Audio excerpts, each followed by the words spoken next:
Team Okada with a 2-day total of 79.43 pounds.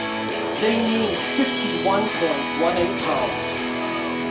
Ladies and gentlemen, they got 7 fish on the scorecard. The smallest fish is a 5-pounder. They got 7 fish. They need 51.18, 53.0.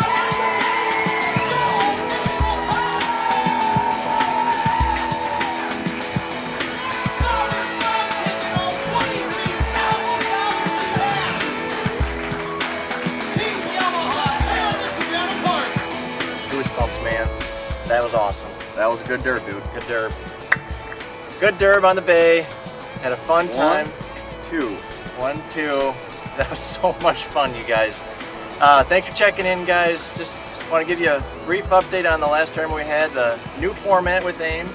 Pro Team Challenge. For those of you that didn't follow it, we actually had 2 pros on a boat and a co-angler. So there was actually 3 of us fishing. But the positive about that was we were able to run 6 rods. And by running 6 rods, we needed every hand in the boat we could have. Between sheephead, catfish, floating debris, walleyes, and absolute chaos, 6 hands on board is better than 4 in that scenario. Most definitely. Free fishing. Yeah, I actually focused most of my fishing on the West Shore like most of the field did. Had some great days out there. We had a few fish up to 30 inches, mostly on crawler harnesses at that time. But Rob did sneak over to a spot where he does have a lot of history on, and I think you made, what, 1 pass over it? I made 1 pass over it, and actually had a quad. Had 6 rods out, had 4 of them just bury. Had a couple of the competitors pre-fish in that same area. We didn't land any of them with the competitors in the area. You just drug them over the spot. We drug some pretty big fish for darn near 3/4 of a mile before we landed them. They were the right ones, though. They were the right one. Okay, so day 1. We decided to roll over there, over to the east side, check this structure out, give it a go, and we each ended up pulling our kicker off that. I think we both each had a 27-inch fish and a few others to go with it. Show them what you were using. We actually ended up with some custom painted crankbaits from JT Custom Tackle. A few key colors actually worked, but there's one of them right there. This is called an alewife. This right here was probably the best crank for me. I know it worked well for you, but it seemed like sunny conditions, that crank was really firing. That's a cloudy one right there. And when it got cloudy out, we went to a darker purple. I don't know the exact name of this bait, but when we had cloudy skies, this was the one. Yep. So those were, as you can see, purple hues. We like the pinks and the purples over there. The fish seemed to like it too. And it also allowed us to, fish that structure quickly. And a lot of times coming over that structure, when them fish were active, you did have doubles and triples. Yeah. They weren't singles. When you ran into them, you had multiple fish on at one time. Yep.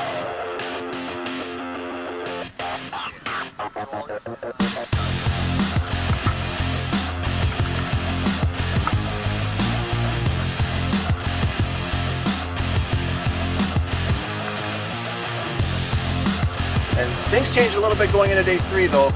The water laid down almost completely flat, and when there's no wind on that shallower structure, it tends to push those active fish just off the structure, and they'll go in surround mode and just kind of hover in the surrounding area waiting for something to happen. And I was actually anticipating making a switch to pulling crawler harnesses on day 3 when I seen how flat it was. Wanted to try the cranks right away just because you can cover water twice as fast. You don't lose as many fish, at least I don't. So I started with them, and boy, did they fire right away. For you, they did. I sat down about 100 yards behind this guy on day 3. And we're just getting into a rhythm. We got all our boards set, and I look back. Both their rods are already doubled over. I see him netting like a 5-pounder, a 7-pounder. All my boards are still sitting pretty in the water, not doing anything. And this goes on for about an hour and a half. Like I said, he was on them pretty good. His numbers were way up above average compared to what I was doing. When I finally did start to stick a few fish, it was around noon. I was up to 3 or 4 fish on the card. And when you say you don't lose as many fish, I pulled the hooks in a 9 or 10 pounder right there on that corner of the boat. And it hurt big time because we didn't know how the other competitors were doing. It's out of your control. But when I see a competitor that's really close to me, out fishing me on that particular structure, it's kind of a battle. It is a little bit of a battle. we ended up grinding it out, and in the afternoon it seemed like it turned back on, and we started sticking a bunch of fish. You know, it went from being glassy to a ripple about this big, and as soon as that ripple hit, within about a half hour, we made a swoop on the shallower structure again, which hadn't fired for us all day, and we made one pass over it and doubled up with like a 27 and 25, followed up by a 24, just like that. It took a ripple this big to get them fish back up there. It was crazy. Yeah. So after that happened, I started feeling a little bit better. And it was going to be close because by that time we each had, we were approaching that 50-pound mark in our basket, and since we were only about a tenth of a pound apart going into day 3, it was pretty much a race to the finish, man. It was close. It was close, and darn it, I got another second, but I couldn't be happier for you, man. If I got to lose to somebody, I'd rather lose to you. Well, appreciate it, man. This win actually meant a whole lot, man. It's actually, with this pro team format, I had a chance to fish with my dad in this tournament.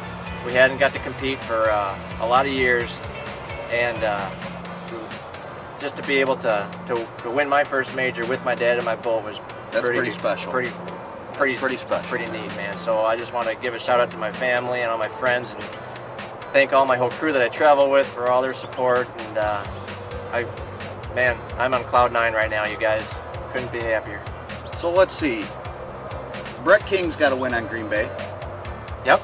I've got a win on Green Bay. And finally, now you got a win on Green Bay. Here's the really ironic thing. When I won the AIM event on Green Bay a couple of years ago, we were fishing the exact same spot that Joey won it on this year. So a football field stretch, about a 100-yard stretch, has produced 2 wins in the last 3 years. Yes. On that bay. Yes. So you think it's going to get any more pressure than in the following tournaments? I think it'll be looked at a little closer from now on. Like I said, the mud was going so good, and the average was so big over there.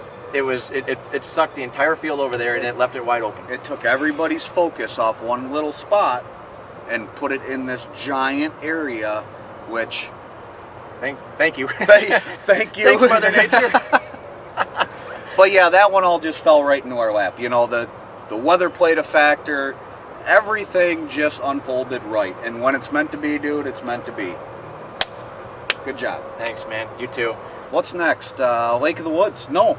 Actually, Escanaba. I'm going to Escanaba in about 2 days. So I may try to sneak up there this weekend. Okay. Yep. Awesome.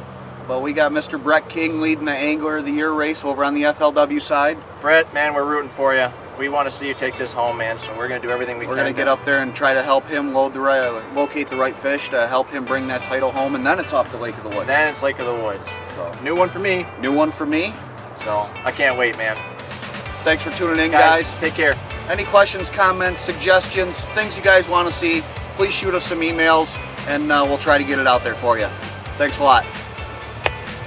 Hey, congratulations, Joe and Dave. You guys worked your ass off all week long. It's very cool you guys got to fish together. I'd love to go out fishing with my dad, and Joey, savor this moment. Joey, this is it, man. We love you, brother. You finally got one. It's about damn time. Savor it, man. It feels good, don't it? It does. It won't be the last either, buddy.